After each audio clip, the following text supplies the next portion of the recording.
All right, welcome back to Time Walk here at GP Santa Clara. We've got Tuan Fan. Let's see, what is Tuan on? This, of course, is our modern table here in the middle. Yeah. So I'm trying to see from the starting hands. It seems like Nathan Holiday is on the 4/5 color Death Shadow list. He has Traverse, the Ulanwald, and Temur Battle Rage in it, along with Grimflayer and Tarmogoyf.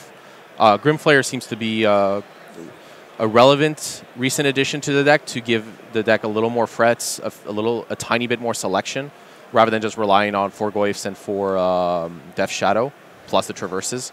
Let's see. As for Tuan Fan, usually when I face Fetchland, Watery Grave, untapped Serum Visions, I tell myself I'm against Death Shadow. And with Tuan having a Fatal Push in hand, that's a very likely scenario. Joe Demestrio, Nathan Holiday, and Ricky Sidher on the other side of the table here, fighting it out.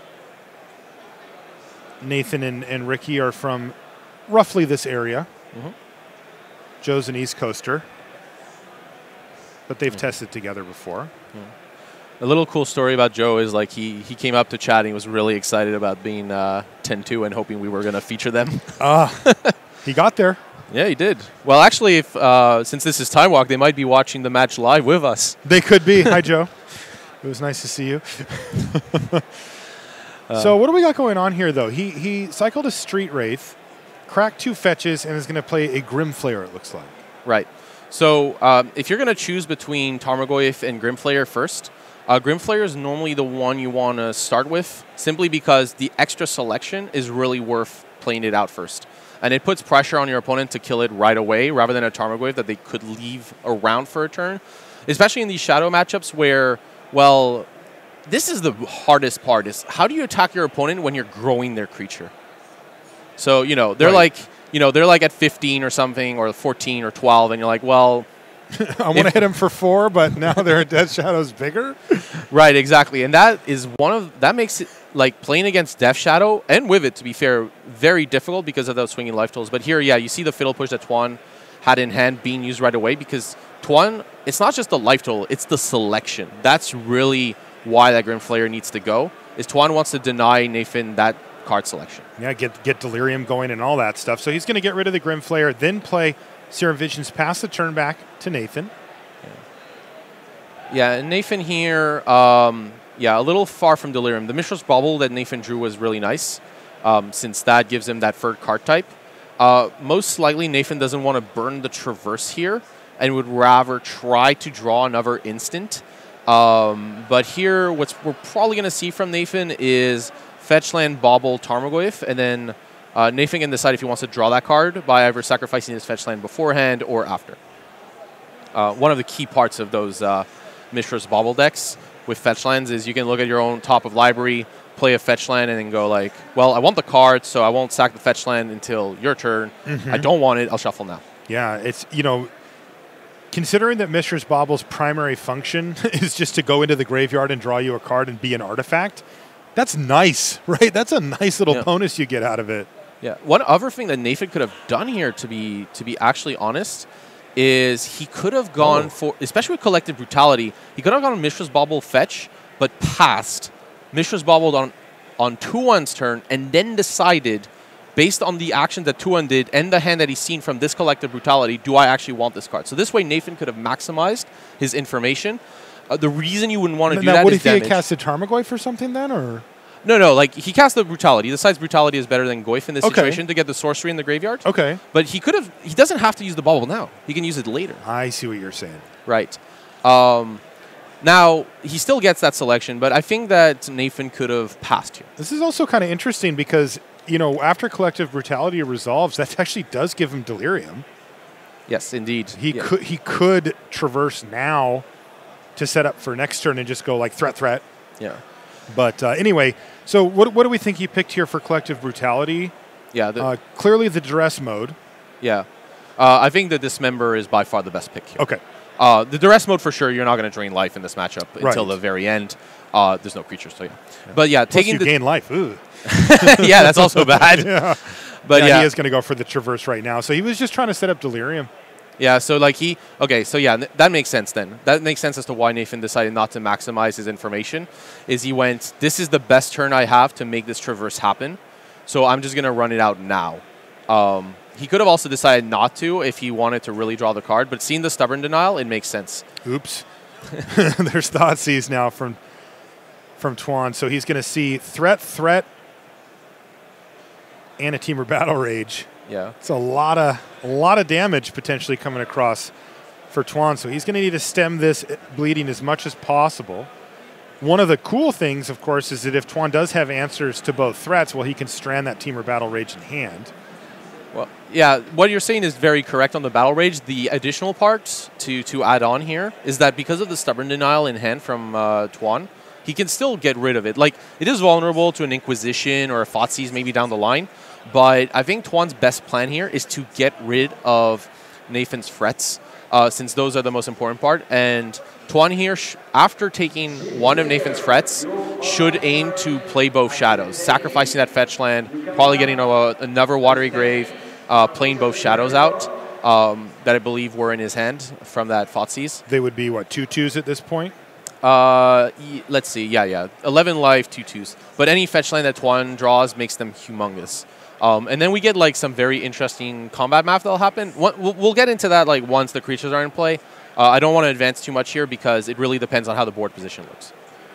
By the way, one thing that shouldn't Nathan have another card in his hand here? Oh, let's see. Right, because he had those other two cards. He traversed for the Death Shadow, but he had a bobble on Tuan's upkeep. It's quite possible I believe. It's quite possible that Nathan missed the bobble trigger. There were a lot of actions that happened between that brutality and traverse. A ton.